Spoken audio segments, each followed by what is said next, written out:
Triple hit production.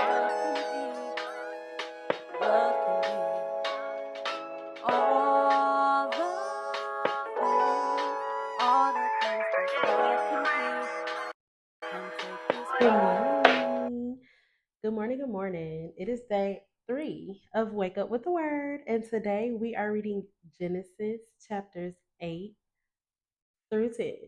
You ready? Let's get into it. God remembered Noah, as well as all the wildlife and all the livestock that were with him in the ark. God caused a wind to pass over the earth, and the water began to subside. The sources of the watery depths and the floodgates of the sky were closed, and the rain from the sky stopped. The waters steadily receded from the earth, and by the end of the 150 days, the water had decreased significantly. The ark came to rest in the seventh month on the 17th day of the month on the mountain of Ararat. The water continued to recede until the 10th month. In the 10th month, on the first day of the month, the tops of the mountains were visible. After 40 days, Noah opened the window of the ark that he had made, and he sent out a raven. It went back and forth until the water had dried up from the earth. Then he sent out a dove to see whether the water on the earth's surface had gone down. But the dove found no resting place for its foot. It returned to him in the ark because the water covered the surface of the whole earth. He reached out and brought it into the ark to himself. So Noah waited 7 more days and sent out the dove from the ark again. When the dove came to him at evening, there was a plucked olive leaf in its beak. So Noah knew that the water on the earth's surface had gone down. After he had waited another 7 days, he sent out the dove, but it did not return to him again. In the 601st year, in the first month, on the first day of the month, the water that had covered the earth was dried up. Then Noah removed the ark's cover and saw that the surface of the ground was drying.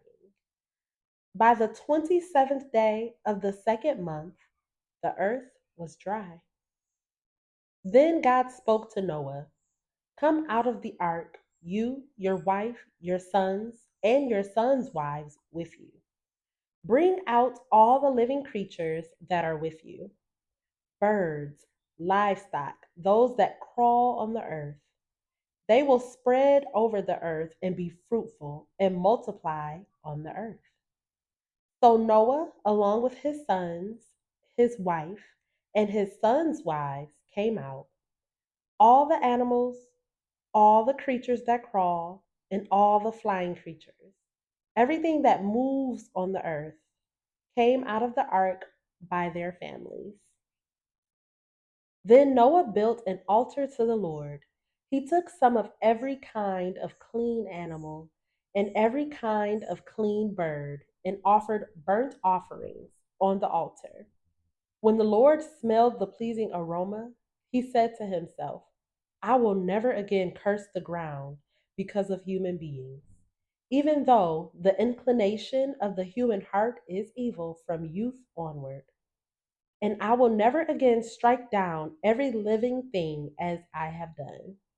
As long as the earth endures, seed time and harvest, cold and heat, summer and winter, and day and night will not cease." Chapter 9. God blessed Noah and his sons and said to them, "Be fruitful and multiply and fill the earth. The fear and terror of you will be in every living creature on the earth, every bird of the sky, every creature that crawls on the ground, and all the fish of the sea. They are placed under your authority. Every creature that lives and moves will be food for you. As I gave the green plants, I have given you everything. However, you must not eat meat with its lifeblood in it, and I will require a penalty for your lifeblood. I will require it from any animal and from any human. If someone murders a fellow human, I will require that person's life. Whoever sheds human blood, by humans his blood will be shed. For God made humans in his image. But you be fruitful and multiply, spread out over the earth and multiply on it. Then God said to Noah and his sons with him, understand that I am establishing my covenant with you and your descendants after you, and with every living creature that is with you, birds, livestock, and all the wildlife of the earth that are with you, all the animals of the earth that came out of the ark.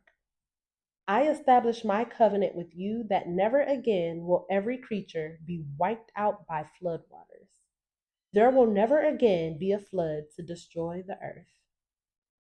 And God said, this is the sign of the covenant I am making between me and you and every living creature with you, a covenant for all future generations. I have placed my bow in the clouds, and it will be a sign of the covenant between me and the earth. Whenever I form clouds over the earth and the bow appears in the clouds, I will remember my covenant between me and you and all the living creatures. Water will never again become a flood to destroy every creature. The bow will be in the clouds, and I will look at it and remember the permanent covenant between God and all the living creatures on the earth. God said to Noah, this is the sign of the covenant that I have established between me and every creature on earth. Noah's sons who came out of the ark were Shem, Ham, and Japheth. Ham was the father of Canaan. These three were Noah's sons, and from them the whole earth was populated. Noah, as a man of the soil, began by planting a vineyard. He drank some of the wine, became drunk, and uncovered himself inside his tent. Ham, the father of Canaan, saw his father naked and told his two brothers outside. Then Shem and Japheth took a cloak and placed it over both shoulders, and walking backward, they covered their father's nakedness. Their faces were turned away, and they did not see their father naked. When Noah awoke from his drinking and learned what his youngest son had done to him, he said, Canaan is cursed. He will be the lowest of slaves to his brothers. He also said, blessed be the Lord, the God of Shem. Let Canaan be Shem's slave. Let God extend Japheth. Let Japheth dwell in the tents of Shem. Let Canaan be Shem's slave. Now Noah lived 350 years after the flood. So Noah's life lasted 950 years. Then he died. Chapter 10. These are the family records of Noah's sons, Shem, Ham, and Japheth. They also had sons after the flood. Japheth's sons, Gomer, Magog, Madai, Javan, Tubal, Meshech, and Tyrus. Gomer's sons, Ashinkenaz, Riphath, and Togarmah. And Jovan's sons, Elisha, Tarshish, Kittim, and Dodanim. From these descendants, the peoples of the coasts and islands spread out into their lands according to their clans in their nations, each with its own language. Ham's sons, Cush, Mizraim, Put, and Canaan. Cush's sons, Seba, Havilah, Sabata, Ramah, and Sabetek. And Ramah's sons, Sheba and Dedan. Cush fathered Nimrod, who began to be powerful in the land. He was a powerful hunter in the sight of the Lord. That is why it is said, like Nimrod, a powerful hunter in the sight of the Lord. His kingdom started with Babylon, Erech, Akkad, and Calneh in the land of Shinar. From that land he went to Assyria and built Nineveh, Rehoboth, Ir, Calah, and Resen between Nineveh and the great city Calah. Mizraim fathered the people of Lud, Anam, Lahab, Naphtah, Pathros, Caslah, the Philistines came from them, and Capthor. Canaan fathered Sidon, his firstborn, and Heth, as well as the Jebusites, the Amorites, and the Girgashites, the Hivites, the Arkites, the Sinites, the Aravadites, the Zemarites, and the Hamathites. Afterward, the Canaanite clans scattered. The Canaanite border went from Sidon going toward Gerar as far as Gaza, and going toward Sodom, Gomorrah, Admah, and Zeboim as far as Lasha. These are Ham's sons by their clans, according to their languages, in their lands and their nations. And Shem, Japheth's older brother, also had sons. Shem was the father of all the sons of Eber.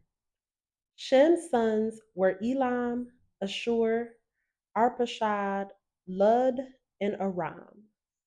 Aram's sons, Uz, Hul, Gether, and Mash. Arpachshad fathered Shelah, and Shelah fathered Eber. Eber had two sons. One was named Peleg, for during his days the earth was divided. His brother was named Joktan, and Joktan fathered Almodad, Shelf, Havzarmarath, Jerah, Hadoram, Uzal, Diklah, Obal, Abimel, Sheba, Ophir, Havilah, and Jobab. All these were Joktan's sons. Their settlements extended from Mesha to Sephar, the eastern hill country. These are Shem's sons by their clans according to their languages, in their lands and their nations. These are the clans of Noah's sons according to their family records in their nations, the nations on earth spread out from these after the flood. Well, you've made it to day 3 of Wake Up with the Word. I hope you have a wonderful day and be the reason someone smiles today. See you tomorrow.